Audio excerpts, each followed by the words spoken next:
안녕하십니까, 박사입니다. 중국과 관련해서 한국에서는 중국 망한다, 시진핑 권력이 무너져 헛수업이다, 군부 실력자 짱 여우샤에게 완전히 제압당했다, 그런가 하면 부동산이 무너지고 있어 빈집이 천지사방이라는, 그러니까 100% 가짜라고는 할 수 없는 가짜 뉴스가 나돌고 있습니다. 부동산 버블은 계속 있어왔고 부실하긴 합니다. 그러나 중국은 공적 자금을 투입해 살리는 게 아니고 선제적으로 버블을 제거하고 있다. 전국 곳곳에서 소요 사태가 발생하고 있다면서 무슨 천지 대란이나 날 것처럼 촐랑대는 이도 있습니다. 중국처럼 땅덩이가 크고 인구가 많은 나라에서는 늘 소요 사태가 있어 왔습니다. 아주 작은 퍼즐 한 조각입니다. 크게 호들갑 떨 일은 아니다. 한국만 있는 전형적 K 중국 뉴스입니다.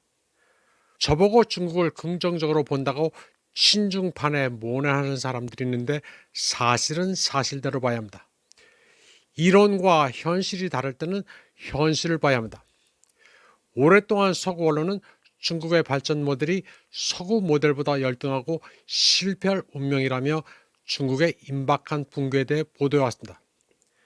그러나 냉철한 수치는 그와는 정반대 사실을 일관되게 보여줍니다.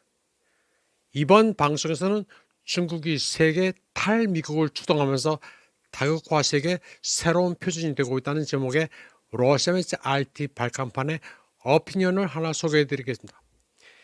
이 기사는 중국이 브릭스 국가에서 1대1로 이니셔티브를 확장했고 독자적으로 구축한 5G망부터 탈빈곤 전략을 제시해 완전한 반소황도 아니고 완전히 반미도 아닌 대체 발전 모델을 제공하고 있다고 소개했습니다. 이 기사의 저자는 보리스 나드입니다. 그는 예를 들어 2018년 미국은 중국 전체 대외 무역에서 19.9%의 비중을 차지했다고 말했습니다.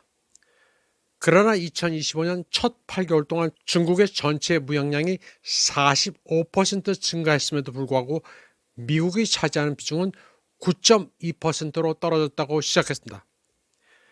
그러면서 이는 트럼프 대통령이 중국에 미국산 대두 구매를 늘리라고 요구했음에도 불구하고 나타난 결과라고 설명했습니다. 그에 따르면 중국의 무역 재균형은 정치적인 이유라기보다는 실용적인 이유에 가깝습니다. 워싱턴의 관세 보호무역주의에 직면한 베이징은 아시아, 유럽, 그리고 개발도상국을 아우르는 새로운 무역로를 구축해왔습니다. 베이징은 미국 시장과 완전히 결별하는 것이 아니라 더 이상 미국 시장에 의존하지 않도록 하는 것이라고 보리스 나드는 설명했습니다. 왕웨이라는 학자는 디플로맷 잡지에서 이를 중국식 위험 감소라고 불렀습니다. 중국은 한때 워싱턴이 먼저 분리할지 여부를 지켜봤지만 이제는 스스로 분리되고 있으며 그것도 아주 빠르게 진행하고 있습니다. 미국 전략가들은 여전히 중국의 고립 여부를 놓고 논쟁을 벌일지 모르지만 베이징은 조용히 경제기술 기반을 재편하고 있습니다. 베이징의 다변화 노력의 결과는 거의 모든 분야에서 뚜렷하게 나타나고 있습니다. 요약하자면 워싱턴은 제재와 수출 통제가 중국의 성장을 늦출 것으로 예상했지만 정반대 결과가 나타났습니다. 2018년 이후 미국은 중국의 첨단 기술 접근을 차단하기 위해 1,700개 이상의 중국 기업을 블랙리스트에 올렸습니다.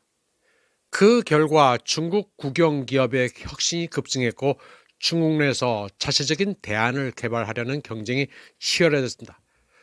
중국은 현재 5G 표준에 필요한 전 세계 특허의 42%를 보유하고 있으며 2025년 9월까지 전 세계 5G 기지국의 약 60%에 해당하는 460만 개 이상을 운영하고 있습니다. 또 인공지능 분야에서도 같은 양상이 나타납니다. 중국은 전 세계 인공지능 특허의 61.5%를 보유하고 있으며 자율주행과 양자 컴퓨팅 분야에서 연구 노력은 미국을 훨씬 능가합니다. 2024년 연구개발비 지출은 GDP의 2.5%에 달했으며 이 가운데 기초연구 비중은 6.8%로 증가했습니다. 이는 중국의 단기적인 상업적 성과보다는 장기적인 역량 구축에 주력하고 있음을 보여줍니다. 중국의 기술 독립 주체는 하드웨어에서도 뚜렷하게 나타납니다. 화웨이와 SMI가 개발한 키린 9000S 칩은 이제 현대 반도체의 필수적인 것으로 여겨져온 네덜란드 ASML사의 극자외선 리소그래피 장비 없이도 생산되고 있습니다. 이는 산업 인터넷이나 차량 인터넷과 같은 새로운 산업의 발전을 뒷받침하고 있습니다. 실제로 이러한 성과는 모든 분야에서 뚜렷하게 나타나고 있습니다. 베이더 위성 네트워크는 이제 200개 이상의 국가 및 지역에 서비스를 제공하고 있으며 C919 제트기는 상용 운항을 시작했습니다. 또 펀더우저 잠수정은 심해 1만 미터 깊이에 도달했으며 창어 6호 달 탐사선은 달 뒷면에서 지구로 귀환했습니다. 중국은 또 달러 의존도도 계속 줄이고 있습니다. 워싱턴은 지금까지 스위프트와 자산 동결을 통해 달러를 영향력 행사 수단으로 활용해왔습니다. 중국의 대응은 체계적이고 점진적입니다. 중국은 미국 달러에 대한 의존도를 줄이고 워싱턴의 영향력에 굴복하지 않는 탄력적인 글로벌 금융 네트워크를 구축하려고 합니다. 중국은 미국채를 마구 버리면서 금을 집중 매입하고 있습니다. 다른 나라들도 이를 따라가고 있습니다. 미국 망하고 있는데 미국채를 쥐고 있는 것은 바보짓이기 때문입니다. 중국의 국경 간, 은행 간 지급 결제 시스템은 현재 185개국에서 거래를 지원합니다. 상하이 석유 가스 거래소에서 위안화 표시 액화 천연가스 거래가 증가하고 있습니다. 중국은 40개국 이상과 현지 통화 결제 협정을 체결했습니다. 중국은 미국식 모델만이 유일한 발전 경로라는 생각을 오래전에 버렸습니다.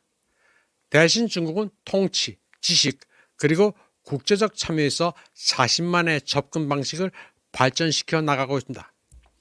수십 년 동안 서구 이론은 세계 담론을 형성하고 획일적인 기준을 제시해 왔습니다. 그러나 중국의 경험은 이러한 가정에 의문을 제기합니다. 지난 10년간 중국은 1억 명이 넘는 사람들을 극빈층에서 벗어나게 했습니다. 이에 비해 미국에서는 인구의 약 15%가 여전히 의료보험 혜택을 받지 못해 정부 셧다운 사태가 발생하게 됐습니다. 브릭스 그룹은 지속적으로 확장되고 있으며 상하이 협력기구에는 세계 인구의 40%를 대표하는 국가들이 참여하고 있고 1대1로 구상에는 150개국 이상이 참여하고 있습니다. 중국이 놀라운 발전을 이루고 있는 모든 분야를 나열하기에는 너무 방대합니다. 예를 들어 중국은 미국 대학에 대한 의존도를 줄이고 국내 전문가를 육성하기 위해 고등교육 시스템을 재편하고 있습니다. 2010년 이전에는 중국의 많은 주요 대학들이 교육과정과 연구평가 시스템을 미국의 기준에 맞춰 설계했습니다. 이러한 추세를 바꾸기 위해 중국은 반도체, 원자력 과학과 같은 분야에 5년간 18만 명의 학생을 유치하는 인류대학 양성교육을 시작했습니다. 그래서 2024년까지 졸업생의 92%가 중국에 남았습니다. 트럼프가 한때 시행했던 중국 유학생 퇴출 계획에 따라 미국에서 공부하던 중국 학생 수는 40만에서 절반으로 감소한 반면 중국은 52만 명의 외국인 유학생을 유치했습니다. 왕웨이는 이러한 움직임이 독립적이고 강력한 중국을 건설하기 위한 전략적 재조정이라고 결론지었습니다. 중국의 탈미화는 미국이 주도하는 일극체제에서 다극화된 세계 질서로의 광범위한 전환의 일부일 뿐입니다. 브릭스의 확장부터 1대1로 구상, 독자적인 5G 구축, 빈곤 감소 전략에 이르기까지 중국은 서구나 미국에 대한 반감이 아닌 대안적인 발전 모델을 제시하고 있습니다. 이번 방송은 여기까지 하겠습니다. 시청해주신 여러분 감사합니다.